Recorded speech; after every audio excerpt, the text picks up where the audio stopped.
Hi guys, welcome back to another video. If this is your first time to the channel, my name's Rowan and this is my SST Evo. Now I bought this Evo as the UK's cheapest Evo 10 project about a year ago, and the car's come along quite far in that time. All the videos are on the YouTube channel if you haven't seen them before.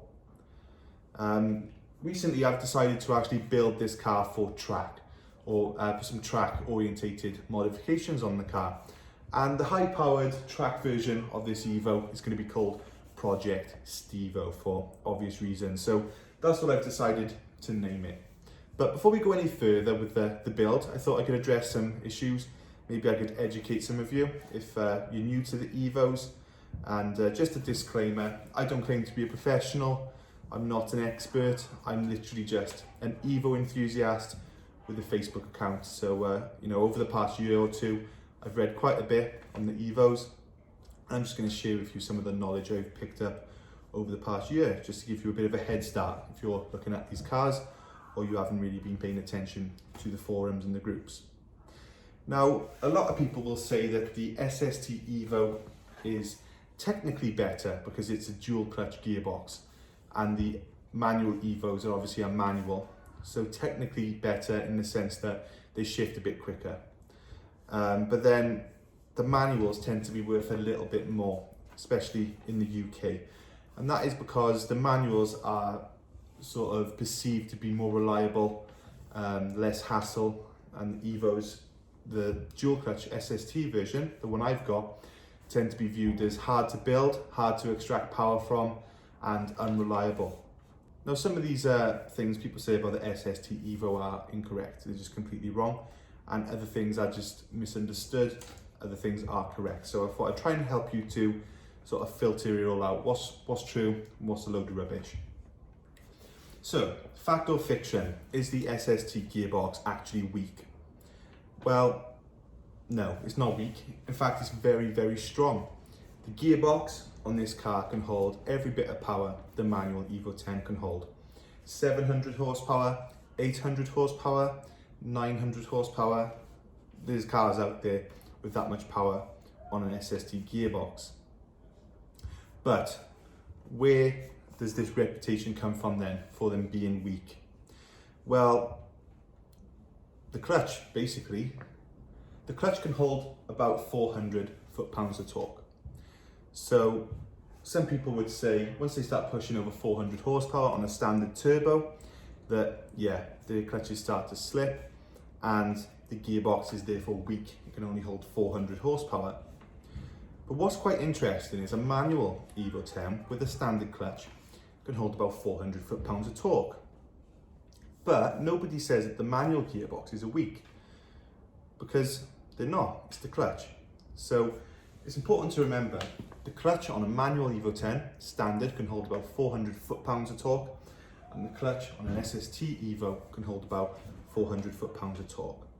Now, some people will give you different estimates on what the max power you should run is, anything from 370 to 440 I've heard, but generally people will agree on 400 foot-pounds is the max safe torque limit.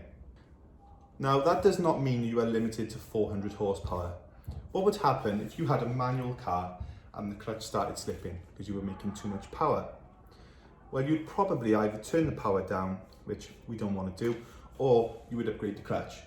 And it's no different in these SST Evo 10s. You can upgrade the clutch in a manual Evo 10 to 500 foot-pound capable clutch, etc. And you can do the exact same thing in this. You can have a Dodson 450 foot-pound rated clutch, 500, 550, I think it even goes up to 600 foot-pounds of torque. Are these gearboxes expensive to build for power? Well, not necessarily. Now, you can get a gearbox overhaul, which will be expensive, but that would be expensive on any gearbox, whether it's manual or dual clutch. But if you literally just want to fit upgraded clutches to this car, you could pull the clutch basket out yourself.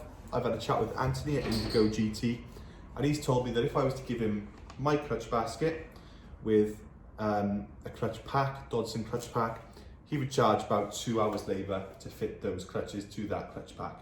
So I'd imagine a specialist like them probably charge about £80 an hour.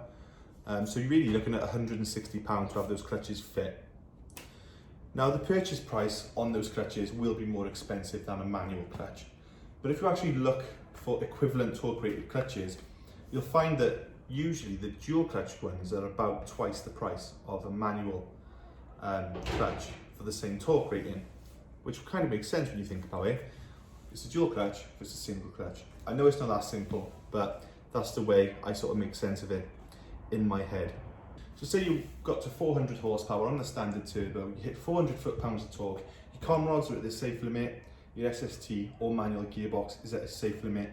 Now what? Is there anything you can do without spending a few grand on clutches, etc.? Well, yes, there is.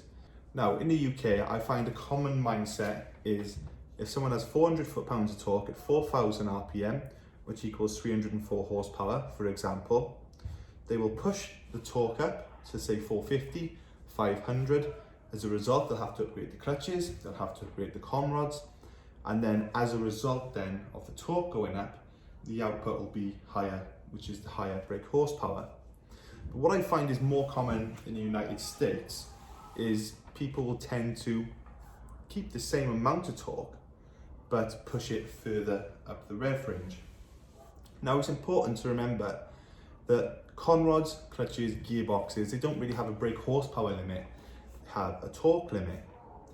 Now just to put that into perspective, 400 foot-pounds of torque at 4,000 RPM is 304 brake horsepower, but 400 foot-pounds of torque at 7,500 RPM is 571 brake horsepower. So really the problem is not having to increase the torque necessarily, but if you can hold that torque to a higher RPM rather, then you're going to make a lot more power. And you're not necessarily going to have to upgrade those clutches, and you're not necessarily going to have to forge those con rods. So that's just a way of working around the SST gearbox and its inherent torque limit, or the clutches then. It's important not to get them mixed up. The clutches can hold 400 foot-pounds, the gearbox can hold a whole lot more. So we've settled that. They're very strong gearboxes, but are they reliable? Well, they can be extremely reliable, but they can also be very unreliable. And I'm not going to beat around the bush. They can be an absolute nightmare. It's worth remembering that these are 2008 vehicles. They were made in 2007 in Japan, and I'd imagine the tech in those gearboxes is a bit older. It's extremely advanced for the sort of era it was being designed in, but it's still a first generation product. So you have to bear that in mind. And sort of things you'll have to do to this gearbox, it could be seen as very high maintenance compared to something like a Golf R dual clutch or something like that. I have a video explaining 7 ways that people kill their SSTs without realizing it. So I'll put a link to that in the description. And if you watch that video and you don't plan on building your Evo, then you're going to find all those tips. They're going to help to prolong the life of your gearbox. So to recap this video then, if you take away 3 things from this video, that is, the gearbox is very, very strong. It can be very unreliable if it's not looked after in the way that it needs to be. And thirdly, it's the clutch that's actually the weak point. If you upgrade the clutch, they can be very, very strong and make a lot of power. So that's just my opinion and my sort of information I've picked up on the clubs. I might be wrong, I might be right, that's for you to decide. And me personally, I'm going to build around this dual clutch gearbox. I think I'm going to try and maximize the standard clutches for as long as possible. So if I was to go chasing power, then I need to make 400 foot-pounds of torque at 7,500 RPM. That'll be 570 odd horsepower. I'm not saying I'm going to do that, but the way we would do that would be to fit cams and a bigger turbo, so make the same torque, just higher up the revs. So yeah, hopefully you've learned something new, and let me know what you think in the comments. Cheers guys.